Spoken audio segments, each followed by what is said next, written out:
Welcome to this channel. In this video, we are going to talk about one of the greatest books titled as How to Win Friends and Influence People. This book by Dale Carnegie is a timeless guide to personal and professional growth that has resonated with readers worldwide for over 80 years. This audiobook version offers listeners a step-by-step approach to improving interpersonal skills, winning over others, and fostering meaningful connections. For those seeking a positive transformation, author's principles can guide you to get out of a mental rut, think new thoughts, acquire new visions, and discover new ambitions, as outlined in the book. Listening to this audiobook is like taking a leap toward a better version of yourself, whether you're aiming to make new friends, increase your popularity, or become a more persuasive and enthusiastic leader. The book provides strategies that are valuable to a broad range of individuals. If you're a student, you can benefit from learning how to make friends easily and engage with peers positively. Professionals can apply author's techniques to enhance workplace relationships, win people to their way of thinking, and manage conflicts without friction. Leaders and aspiring public speakers can particularly gain from the sections on increasing influence, arousing enthusiasm among associates, and becoming an engaging conversationalist. In listening to author's insights, you invest in developing your communication skills and fostering an attitude that positively influences others. This book not only teaches you the art of diplomacy but also equips you with tools to handle complaints, avoid arguments, and keep interactions smooth and pleasant. Author's methods have stood the test of time, proving that anyone, from any background, can benefit. Embrace this audiobook and take a step closer to a more connected, influential, and fulfilling life. Part 1. Fundamental Techniques in Handling People. The first part of this book is centered on essential approaches for building positive relationships with others. Author explains that understanding human behavior and using empathy are keys to effective communication. This section introduces three main principles for handling people successfully, which are useful in various personal and professional situations. If you want to gather honey, don't kick over the beehive.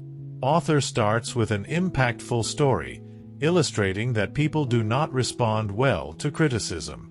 He points out that criticizing or condemning others only fosters resentment. Instead, it's far more effective to focus on positive reinforcement. By refraining from pointing out faults directly, we avoid damaging people's pride and motivation. He emphasizes that a critical tone can close doors, whereas a respectful approach encourages openness and cooperation. The big secret of dealing with people. Author's second chapter teaches the importance of appreciation. He introduces the idea that everyone craves to feel valued, suggesting that genuine, heartfelt appreciation can make a lasting impact on others. People are naturally drawn to those who make them feel important, and recognizing the positive qualities in others fosters trust and goodwill. Author cautions, however, that flattery should be avoided, as people can easily distinguish between sincere appreciation and false praise. Sincere appreciation not only strengthens relationships but also improves cooperation and morale in both personal and professional settings. He who can do this has the whole world with him. He who cannot walks a lonely way. This chapter delves into the concept of creating an eager want in others. Rather than trying to impose our desires on others, author argues that we should strive to understand their motivations and make them want what we propose. For example, rather than demanding compliance, framing requests in a way that aligns with others' goals and interests will naturally inspire them to act. This principle works well in various scenarios, from workplace collaboration to family dynamics, as it taps into people's intrinsic motivations, leading them to embrace suggestions voluntarily rather than out of obligation. In a nutshell, the first part of the book lays a foundational understanding of human behavior by teaching readers how to interact respectfully, value others, and create mutual interest. By following these principles, individuals can foster harmonious relationships that are beneficial in both personal and professional settings. Principle 1. Don't criticize, condemn, or complain. Principle 2. Give honest and sincere appreciation. Principle 3. Arouse in the other person an eager wankularly powerful because they focus on building people up rather than pointing out their flaws, making them essential tools for anyone looking to strengthen their influence and deepen their relationships with others. Part 2. Ways to make people like you. In Part 2 of this book, Dale author focuses on techniques to build genuine connections and become well-liked. He introduces practical principles that emphasize empathy, attentiveness, and respect for others, making them valuable for personal and professional relationships. Here's an overview of each chapter and its principle. Do this and you'll be welcome anywhere. Author shares a powerful yet simple approach. Show genuine interest in others.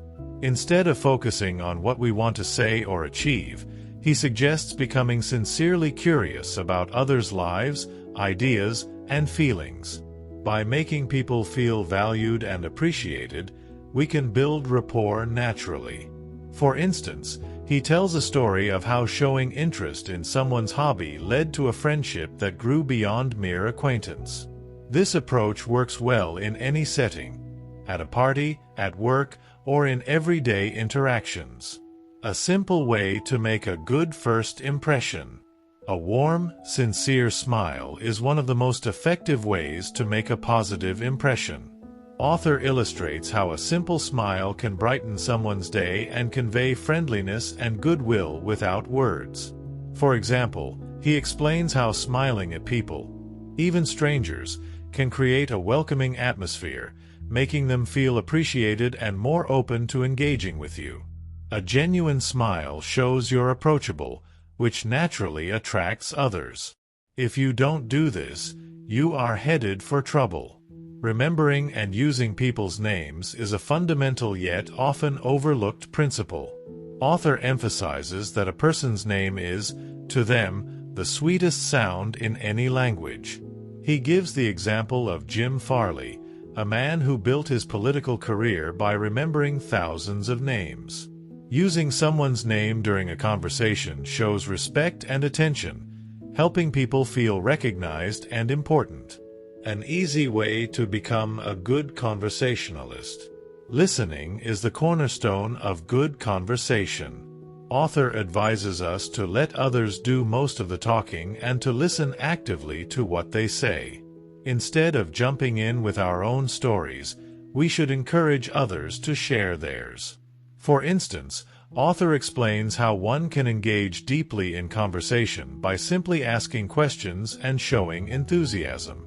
By listening more and talking less, we make others feel understood and valued, which strengthens the connection. How to interest people.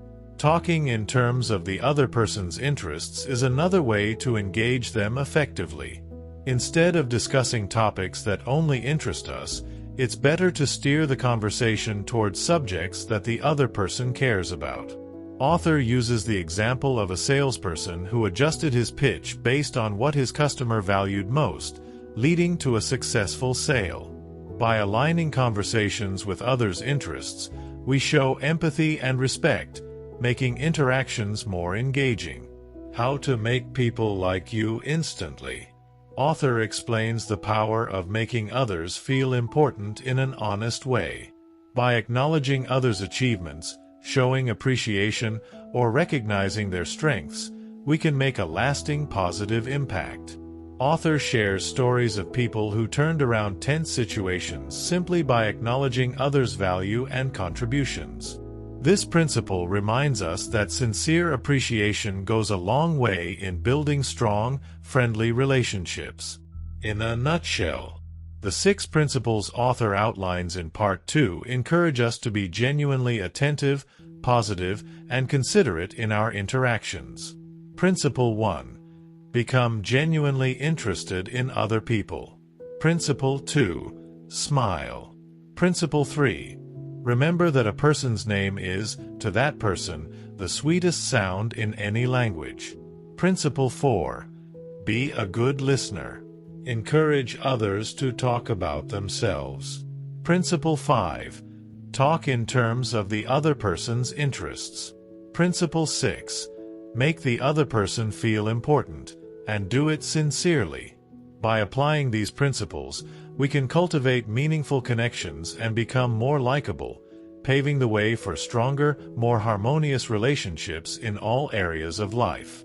Part 3. How to win people to your way of thinking. In the third part of this book, author explores strategies for influencing others in a respectful and persuasive way. He emphasizes that achieving influence is about understanding human nature and approaching others with respect and empathy. Here's a breakdown of each chapter and the principles author introduces. The only way to get the best of an argument is to avoid it.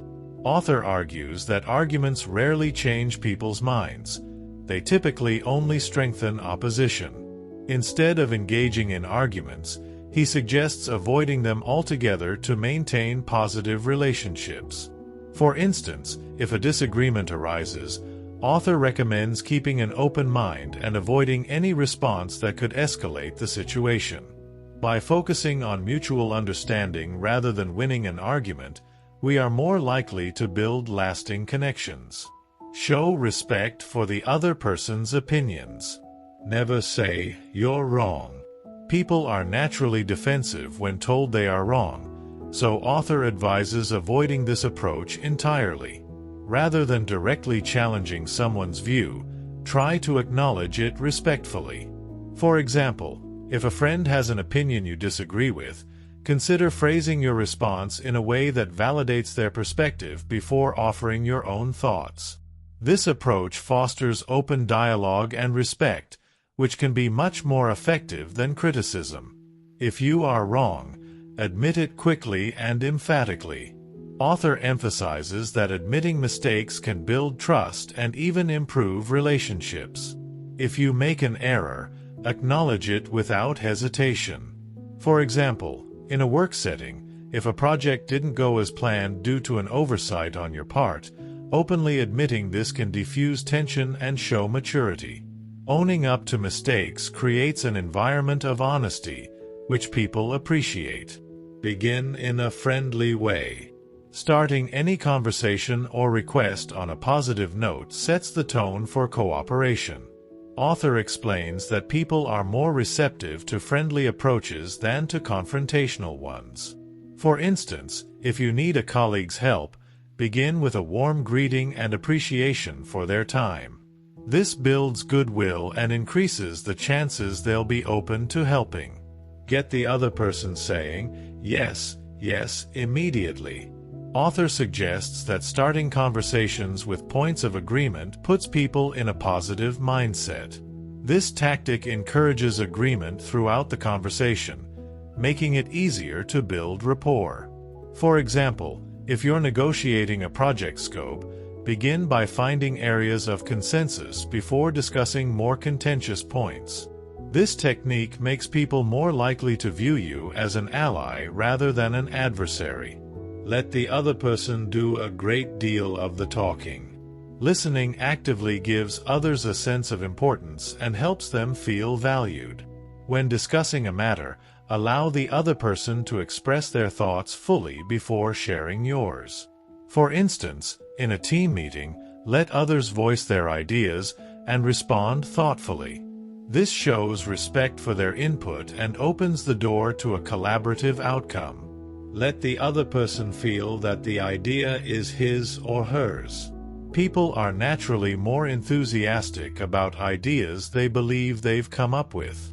Author recommends framing suggestions in a way that allows others to feel ownership over them. For example, if you want to introduce a new strategy at work, you might discuss the benefits and ask for feedback, helping others feel as though the idea emerged from their contributions. Try honestly to see things from the other person's point of view. Author advises placing ourselves in others' shoes to foster empathy and understanding. For instance, if a friend is going through a hard time, try to understand their perspective fully before offering advice. This can help build a stronger connection, as people appreciate when others make an effort to understand their experiences. Be sympathetic with the other person's ideas and desires. Demonstrating sympathy for others' views shows that you respect their opinions, even if you don't fully agree. For example, if a colleague is frustrated with a project, acknowledging their concerns rather than dismissing them can make them feel understood and valued. This approach reduces friction and builds trust. Appeal to the nobler motives.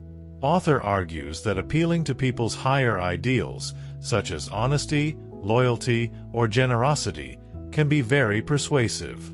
For instance, if you want to encourage teamwork, highlight how working together benefits everyone, rather than focusing solely on individual responsibilities. People are often motivated to act in alignment with their better selves when their nobler motives are acknowledged. Dramatize your ideas.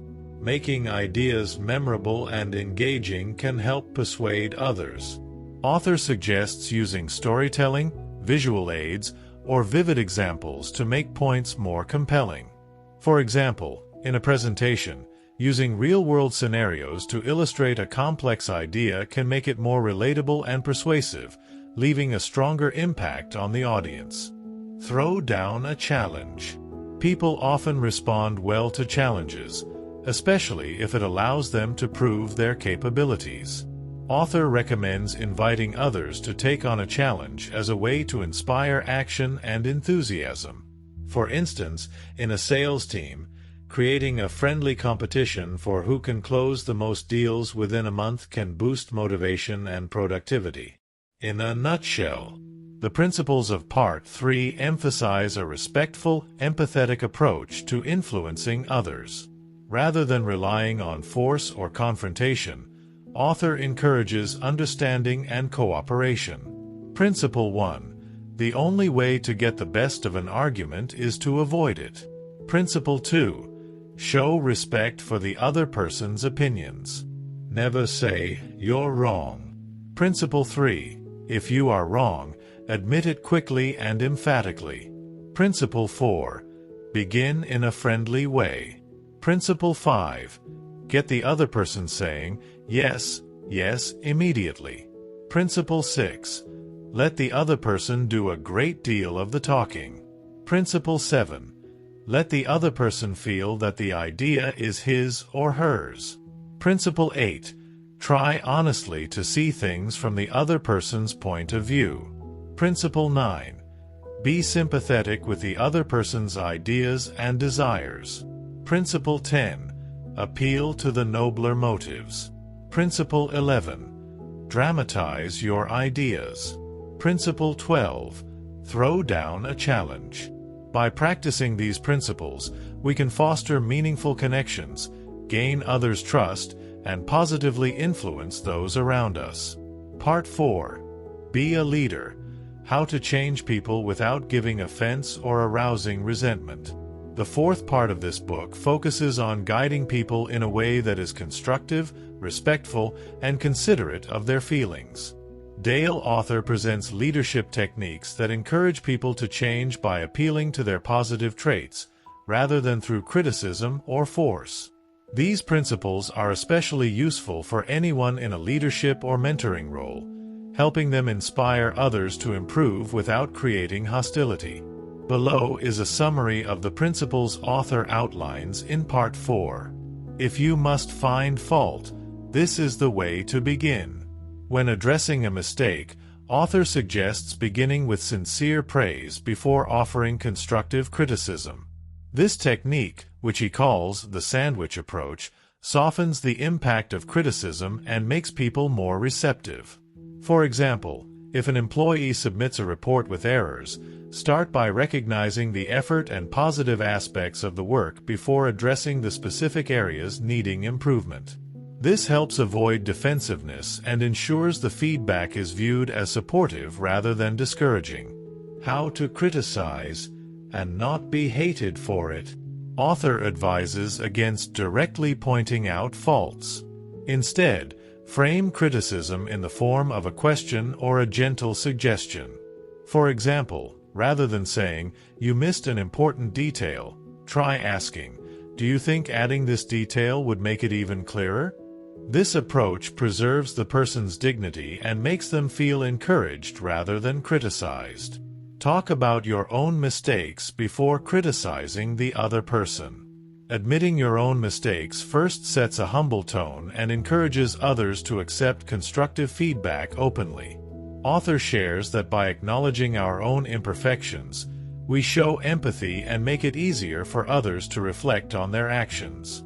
For instance, a parent might say, "I used to struggle with staying organized, too, but here's what helped me," before advising a child on keeping their room tidy. Ask questions instead of giving direct orders. Asking questions instead of issuing commands is a more respectful and motivating way to lead. Rather than saying, "Do this by tomorrow," you could ask, "How would you approach finishing this by tomorrow?"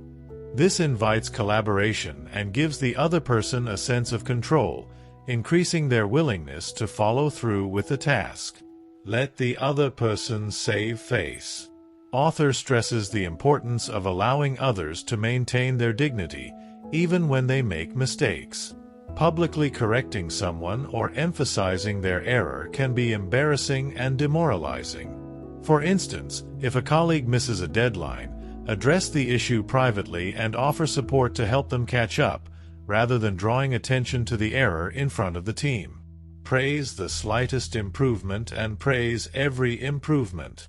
Genuine, specific praise motivates people to continue improving. Author points out that even minor progress deserves recognition, as it builds confidence and encourages people to strive for more. For example, if a team member is learning a new skill, acknowledge their efforts and small victories along the way to boost their morale and commitment. Give the other person a fine reputation to live up to. Author suggests that assigning positive expectations can inspire people to act in line with those expectations. If you describe someone as reliable or detail-oriented, they are more likely to live up to that reputation. This technique can be particularly useful in mentorship roles, where encouraging words can guide individuals toward success. Use encouragement. Make the fault seem easy to correct. When someone faces a challenge, author advises using encouragement to make it seem manageable. Reassure the person that they are capable of overcoming the issue and offer support. For example, if someone is struggling with a difficult project, you could say, "You're on the right track. With just a few adjustments, you'll have it perfect." This approach reduces stress and builds confidence. Make the other person happy about doing the thing you suggest. Framing requests in a way that benefits others can make them more motivated to comply. Author illustrates this with stories where leaders align tasks with the interests or goals of their team members. For instance, if an employee wants more responsibility, assigning them a task that allows them to showcase their skills benefits both the person and the organization. By appealing to their aspirations, you encourage them to take on the task eagerly. In a nutshell, the principles of Part 4 emphasize positive reinforcement, empathy, and respect when guiding others. Author's method suggests that effective leadership is about inspiring others to change through encouragement rather than criticism. Principle 1. Begin with praise and honest appreciation. Principle 2. Call attention to people's mistakes indirectly. Principle 3. Talk about your own mistakes before criticizing the other person. Principle 4. Ask questions instead of giving direct orders. Principle 5. Let the other person save face. Principle 6. Praise the slightest improvement and praise every improvement. Principle 7. Give the other person a fine reputation to live up to. Principle 8. Use encouragement. Make the fault seem easy to correct. Principle 9. Make the other person happy about doing the thing you suggest. By incorporating these techniques, leaders can foster a positive atmosphere that encourages personal growth and productivity. The goal is to guide people in a way that makes them feel valued and empowered, ultimately leading to more effective and lasting change. This book remains a timeless guide to understanding human relations and mastering the art of effective communication. Through straightforward principles, author shows that building genuine connections, fostering goodwill, and inspiring others can transform not only our relationships but also our entire lives. By adopting these techniques, listening, appreciating others, avoiding criticism, and leading with empathy, we can influence those around us positively and become the kind of individuals people enjoy being around and working with. In the end, the book's wisdom lies in its simplicity. Treat people with respect and kindness, and you'll find that life becomes richer, more fulfilling, and full of meaningful connections. As author reminds us, taking even small steps to apply these principles can bring out the best in others and in ourselves, helping us all move forward, one positive interaction at a time. If you're into such content that helps you grow and improve, don't forget to like and share this video. Hit subscribe to stay updated, and check out our other videos for more. We'd love to hear from you, so leave a comment with your feedback. Your input helps us get better for you. Thanks a lot for watching.